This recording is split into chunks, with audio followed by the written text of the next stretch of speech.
man of the hour, Kevin Tan, president of MREIT. Hi, Kevin. Good to have you on the show. Hi, Mimi. Thanks for having me in your show. Okay, so big day. Congratulations. How are you feeling? Thank you. Well, it's feeling great. It's been quite many months in the making, but we're very happy to finally launch our REIT today on October 1, the first day of the fourth quarter. A very exciting month as well, and a very exciting quarter for the Philippines. and it seems like investors are happy because MREIT shares are already trading higher by 0.5%, 16.58 right now from 16.10. And you did have overwhelming demand, right? That's why you had to move the listing from yesterday to today. Yes. We've had overwhelming demands from the institutional, but more importantly, very overwhelming demands from the retail investors as well. So that's the reason why we had to move it by one day. But I think they are all very attracted by the attractive yields we've provided. And I think the growth story is also quite compelling as well. Before we get to the growth story, I wanted to get the personal side of the story. Can you recall the first time that you had this conversation about REIT and possibly getting into REIT, maybe with your dad or with your team? You know, the REIT, we have always been interested to be to launch a REIT. You know, our office business is one of our largest, and it's the largest actually in the country. And we were always looking for ways to spin that off. But you know, it took a long while for the REIT law to actually to make sense. Secretary Dominguez has really done a lot. It has been very decisive and has really put the proper policies in place to make the REIT possible, or REITs possible. And that's why you see one REIT after another being launched. No, we think that this is just the beginning. There will be many more REITs to come. But yeah, that's always been on our horizon, and it's a way for us to actually allow for investments into our office business and allow for investments as well into our very thriving township business. The competition in REIT certainly heating up. Kevin, what makes MREIT stand out? What makes you a cut above the rest? What's in it for investors? Well, you know, we have a very long runway of growth, as we've said. We've only put in about 16% of our assets currently today. We are already committing to put in as much as 100,000 square meters next year in 2 tranches. One first in the first quarter, and the second one before our first anniversary. And these assets will come from our existing 3 townships. That's Eastwood, McKinley Hill, and Iloilo Business Park. For 2023, we are now looking at putting in assets from our famed Uptown Bonifacio development.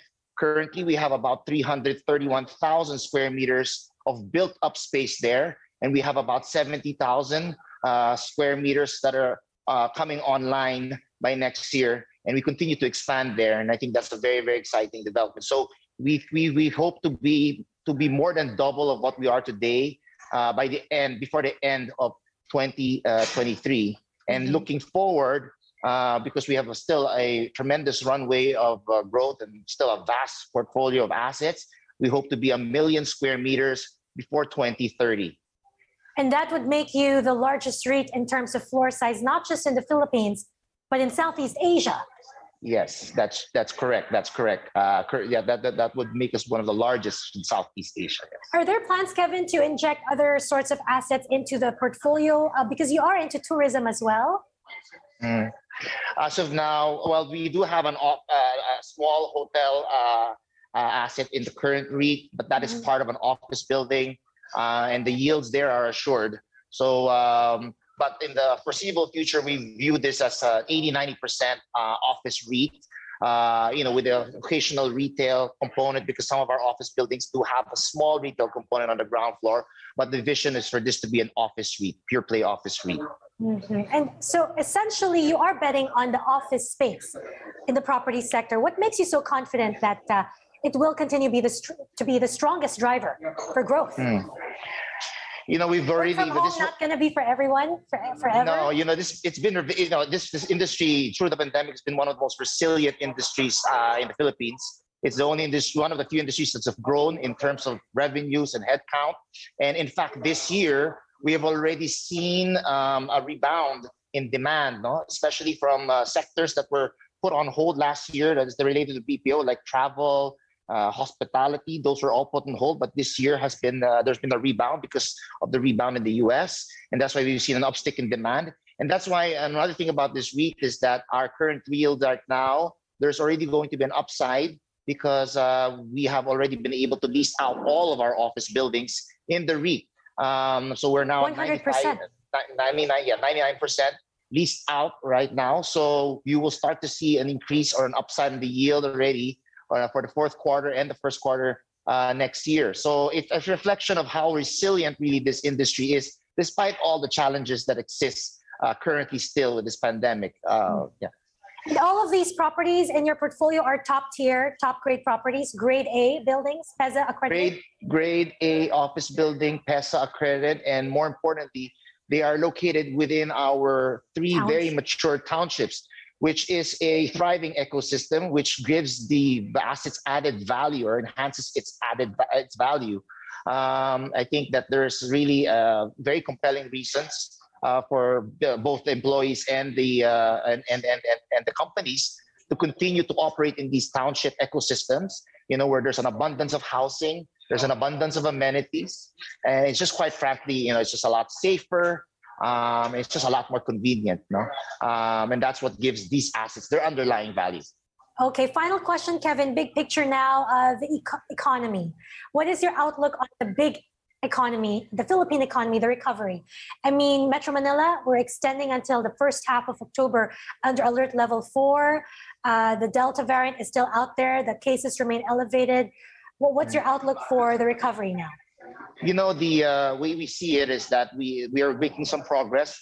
I learned as of 2 days ago, we've already vaccinated, the whole country vaccinated 45 million people. 22 million of that is actually second dose already. Half of that is in Metro Manila. That's why you see Metro Manila cases trending downwards. From the property sector side, we've been very surprised. We still see continued robust growth and demand in our property projects outside Metro Manila. Surprisingly, we're even getting a lot of demand from our tourism-related developments like Boracay, Twin Lakes, and Eastland Heights in Rizal. We see capital values or property prices continue to grow. For our condominium developments outside Metro Manila, the property prices have been growing at an average 7 to 10% since the start of the pandemic. For our lots development or our lots within our townships, we've seen tremendous growth, anywhere from 20 to 60% growth since the start of the pandemic. That's why in MegaWorld we say lots are king right now, and that's really, if you want to ask us what we're very focused on in the next 2 years, it's really going to be our tourism-related developments, and we are going to be developing more townships. We are actually launching township. We launched township number 27 last week. We're launching township number 28 next week, and we hope to launch. Hope to launch up to 32 townships within our. This is our 32nd year, so we hope to launch 32 townships within our 32nd year. So that's going to be from now until the first quarter next year. Exciting times ahead. Very, very busy for you, Kevin. Thank you so much for joining us. Congratulations again on MREIT. Thank you, Mimi.